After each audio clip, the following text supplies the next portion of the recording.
Hello friends, நம்ம இலக்கியாசிரியில் அடுத்து என்னென்ன சுவாரஸ்யமான விஷயங்கள்லாம் நடக்க இருக்குன்ட்டு இந்த ஒரு குட்டி ப்ரமோவை பார்த்து தெரிஞ்சுக்கலாம். நம்ம சேனலுக்கு நீங்கள் இப்போ தான் முதல் முறை வரீங்கன்னா மறக்காமல் சப்ஸ்கிரைப் பண்ணிக்கோங்க. வாங்க போய் வீடியோக்குள்ளே போயிடலாம். நம்ம ரேவதிக்கு ஒரு பக்கம் உடம்பு சரியில்லை, அது மட்டும் இல்லைங்க, நம்ம ரேவதி மேலே காட்டுற அன்பு நம்ம கௌதம் காட்டுறத பார்த்த நம்ம ஜானு அம்மா இருந்துக்கிட்டு எங்கே இவன் இப்போவே இன்னொரு அம்மாவை பார்க்குற மாதிரி பார்க்குறானே, பாசத்தை காட்டுறானே, இவங்க தான் உண்மையான அம்மான்னு தெரிய வந்தால் என்ன கண்டுக்க கூட மாட்டான், இப்போயே என்னை கண்டுக்கிறது இல்லை அப்படின்னு சொல்லிட்டு ஒரு பக்கம் வருத்தப்பட்டு இருக்காங்க. அதே டைமில் நம்ம ரேவதிக்கையும் உடம்பு சரியில்லாமல் போகுது, ரத்தமாக வாமிட் எடுக்கிறாங்க. அதெல்லாம் பார்த்து நம்ம இலக்கியம் இருந்துக்கிட்டு இவங்களுக்கு ட்ரீட்மெண்ட் பண்ணி ஆகணும், உடனே இவங்க உயிருக்கு ஆபத்து இருக்குது, மறுபடியும் என்ன பிரச்சனை ஏது பிரச்சனைன்னு தெரியல அப்படின்னு சொல்லிட்டு இவங்களை ஹாஸ்பிட்டல் கூட்டிகிட்டு போனாலையும் இந்த எஸ்எஸ்க்கு தொல்லை ஒரு பக்கம் தாங்க முடியல. எப்படா சான்ஸ் கிடைக்கும் அவங்கள தீர்த்து கட்டலாம் அப்படின்னு சொல்லிட்டு துடிச்சிக்கிட்டு இருக்கேன் அப்படின்னு நினச்சேன். நம்ம இலக்கியம் இருந்துக்கிட்டு நாம் டாக்டருக்கு கால் பண்ணி வீட்டுக்கே வர சொல்லிடுறாங்க. உடனே நம்ம ஜானு இருந்துக்கிட்டு இவங்களை அதாவது நம்ம ரேவதியை இங்கே இருந்தால் கண்டிப்பாக நம்ம கௌதம் நம்மளை கண்டுக்கவே மாட்டான், எப்படியாச்சும் இவங்களை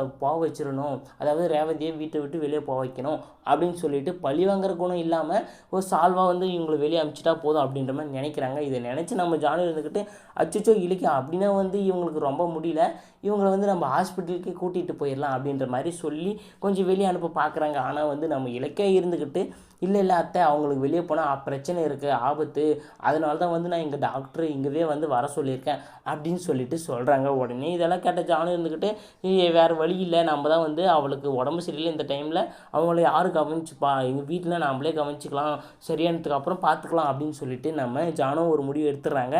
இதெல்லாம் ஒரு பக்கம் இருந்தாலும் இன்னொரு பக்கம் நம்ம கார்த்திக் என்ன பண்ணுறாங்கன்னா மறுபடியும் பழைய மாதிரியே சரக்கு அடிக்க ஆரம்பிக்கிறாங்க.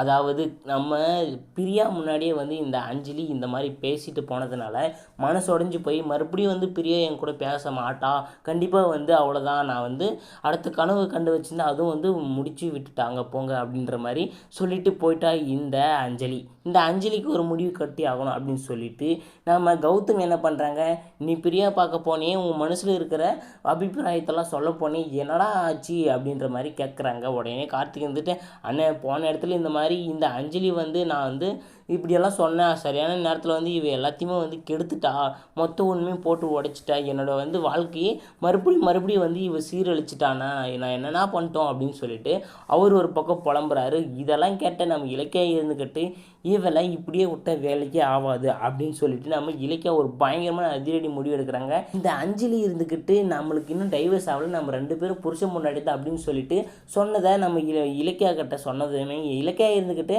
இவளுக்கு முதல்ல டைவர்ஸ் கொடுக்குற வழியை பார்க்கணும் அப்படின்னு சொல்லிட்டு முடிவு எடுத்துருக்காங்க. ஸோ இந்த வீடியோ பிடிச்சி லைக் பண்ணுங்கள், சப்ஸ்கிரைப் பண்ணுங்கள், நன்றி.